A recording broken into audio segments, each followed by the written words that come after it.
you know, it makes things other than Thor's. Don't ignore the siege tanks. And he's building another barracks. So at least he's making some production buildings. That's good.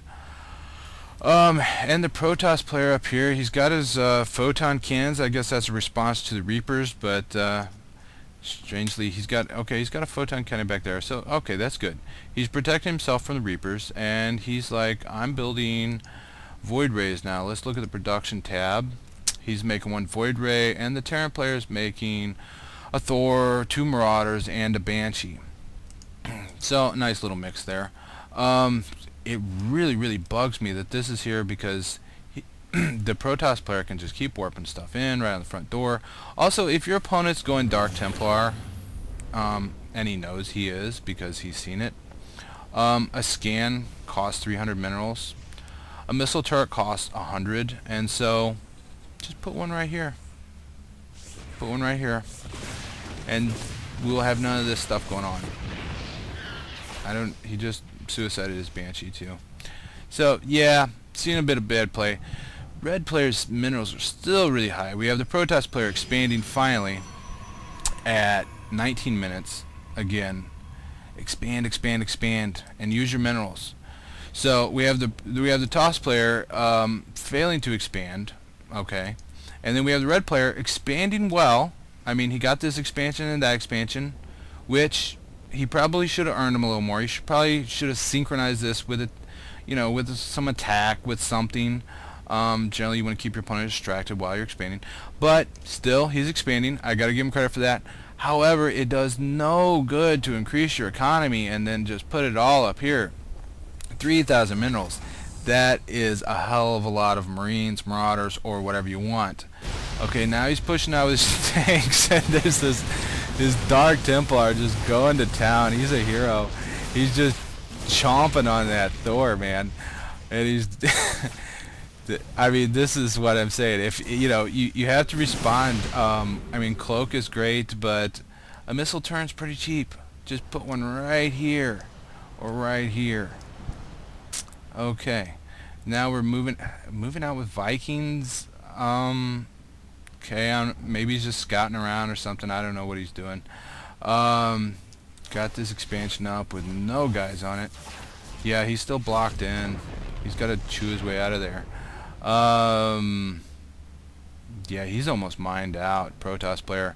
What he wants to do here is he wants to move down, you know, bring these guys down. He doesn't, you know, I mean, these Void Rays are great, you know, bring them down, support his expansion, you know, move out.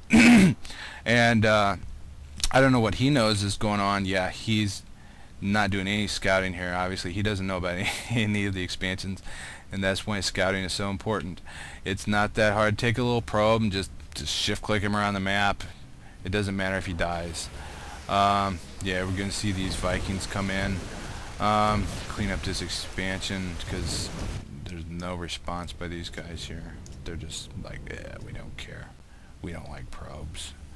Let the probes die. They don't like Nexi either. And what do we have? We have the Dark Templar. Okay. Now see, this is good. This is good harassment. Dark Templar are amazing harassment, especially against an obstinate Terran player who refuses to build missile turrets. However, this and the expansion should have dropped at the same time. Just click those puppies over there, and then he could build up and reinforce, get some, you know, some photon cans, or secure his position with units, or whatever he wants to do.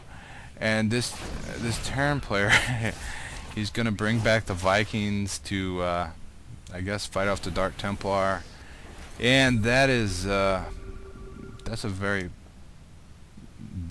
late scan. Yeah, not very helpful. Wow, and the Terran player is building him some barracks now, which is good because he has now 4,000 minerals. So it's good that he wants to spin those. However, this is not very good placement for your barracks. Just out in the middle of the wilderness out here, like the Wild West barracks, just chilling out here. I mean, he's still got room, you know. I mean, you know, building placement is important, you know. You want to kind of stack your buildings. Terran can get very cluttered. So, but even still, he's got room for barracks here, or even right here, where they're, you know, it's close to home. I don't, I mean, I guess, I don't know. I guess he thinks he's going to get his units closer, quicker or something. But, he could build them up here. Um, Throw a bunker in there, or a siege tank. He's got no siege tanks. Siege tanks are very good for, securing a position. You don't have to go insane, 15 siege, a couple siege tanks in a bunker, or even one siege tank in a bunker. One siege tank is a very potent defensive unit. So he's flying the guys up. He decides to hit the mineral line now. Yeah. I mean, it's a good move. He's like, screw that Dark Shrine. I'm sick of that thing. Here comes the Void Rays. They're coming in. They go back to air mode, and they're going to fight these Vikings. Are not going to deal with these Void Rays. There's just too many of them, and once they get going, they're just beastly. So the Protoss player, he has these Void Rays, 4 Void Rays, which is, a decent little force, but why not use them to expand? Or if, he's too afraid there because of the Terran position, he could easily expand down here. He's had many, many chances to expand. I don't even know what he knows about this expansion, obviously. That's where he sent his Dark Templar. But he has no idea about this one. Gotta scout. It can be difficult to remember, but even at early stages, all you want to do is just grab a probe and send him around the map. Just shift clip him around to all the bases and just get him patrolling around to know what's going on. Because this base grabbing expansion has enabled the Terran player to get a significant economic advantage, even not using it all, even putting 4,000 minerals in the bank and hoping to get some interest, I guess. He is still in a much stronger economic position. And really, a lot of StarCraft really comes down to who has more money. It's kind of like politics, really. He who has the most money wins. And don't send your Raven on top of missiles, on top of cannons. That's bad, okay? Don't do that. Keep them back. They're fragile. And of course we had the Void Rays, and he knew he was going to Void Rays because he had his Vikings. If you know your opponent's going Void Rays, don't mass Marauders, because Marauders aren't really good against Void Rays. As a Terran player, Marines are very good against Void Rays. Thors, not so much. It depends on numbers. He had 4, so that's just kind of overkill mode. But generally, Void Rays, as you can see, are doing pretty significant damage against these Thors because they can just concentrate down on them. And the Void Rays actually pulled that off. And those Dark Templar do go up and chop that guy in half. That's so nasty. Okay, and yeah, the Protoss player got, wow, I thought he had a big ball of probes there, but he's only got 2 chilling. I guess those Vikings really did their business. Now, the Protoss player is in obviously very bad shape. He has no minerals, hardly any probes, and all these gateways that he built and never used. And he's got his Dark Templar. Okay, when you're in bad shape, sending down some Dark Templar because your opponent builds no missile turret can be a good idea. If you got 2 of them, send 1 to one and 1 to the other, just to help freak your opponent out a little bit. And while he's dealing with that, you take one of your probes, you come down here, you expand. He's still got 1 Void Ray. It's a long shot, really, really long shot, but you never know. And the Terran player, the Terran player is coming up with some Vikings and 1 Banshee. So, guess he did. Oh, he did spend some money. He's down to 2,800 now, so he's turning into a big spender. He's got some Marines now. Okay, good. Learned his lesson, except all the Void Rays are pretty much gone. But perhaps he doesn't know that. Check his vision. Yeah, he still, I guess, thinks it's possible that something could be going on up there. One would assume, and it's always better safe than sorry. He's sneaking these Dark Templar in, which, okay, really pretty much, it's pretty much good game here for Protoss. Mostly because all this stuff instead of units and instead of an expansion. And that's the thing. If your macro starts slipping, it can create the illusion that you have a lot more money than what you do. And it can lead to very bad mistakes, thinking, wow, I can build all this stuff, and when you don't have the resources to support it.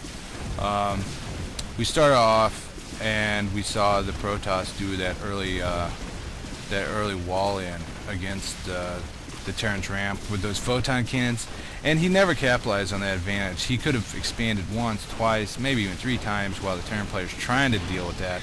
I mean, the Terran player can pop out and expand, as we saw, but you know, he's going to have a hard time getting units out for a little bit, and so the Protoss player could have at least tried to get an economic advantage, because you know, he was trying to do some cheese, and he didn't get in the base. Of course, you know, I mean, now the Terran player, really, no matter how bad he plays, it's game over here. I mean, the guy's got 2 stalkers and 50 minerals, and he leaves the game finally. He probably should have left a little sooner and didn't GG. And that's the most important lesson for today, folks, is if you're a new player, you should GG your opponent, because that's considered good manners. It's like not tipping, you know. And believe me, I worked in kitchens for 10 years as a cook, and when people don't tip, bad things happen to your food. Or if you're rude, you know. So, that's it for today. Sorry this match didn't turn out more interesting. I really thought that it might be, because I did watch the first couple minutes and I saw the photon cannons coming down, and I saw it was kind of a long match, and I thought, wow, you know, we're going to see some counter and some interesting transitions coming out of kind of a failed cheese move, but it kind of didn't. The Protoss player really didn't know where to go from there. We saw him building all these gateways and no gateway units, and then he went for the Stargates and built a few Void Rays, a few Dark Templar, and that's cool. But really, you know, your gateway units are your bread and butter. It's the barracks equivalent for Protoss. But anyway, this is mostly about economic advantage. Protoss player could have expanded much sooner. And that's it for today, and I hope you enjoyed this cast. Leave a comment, tell me what you think, tell me if it sucked, whatever. And we'll see you next time.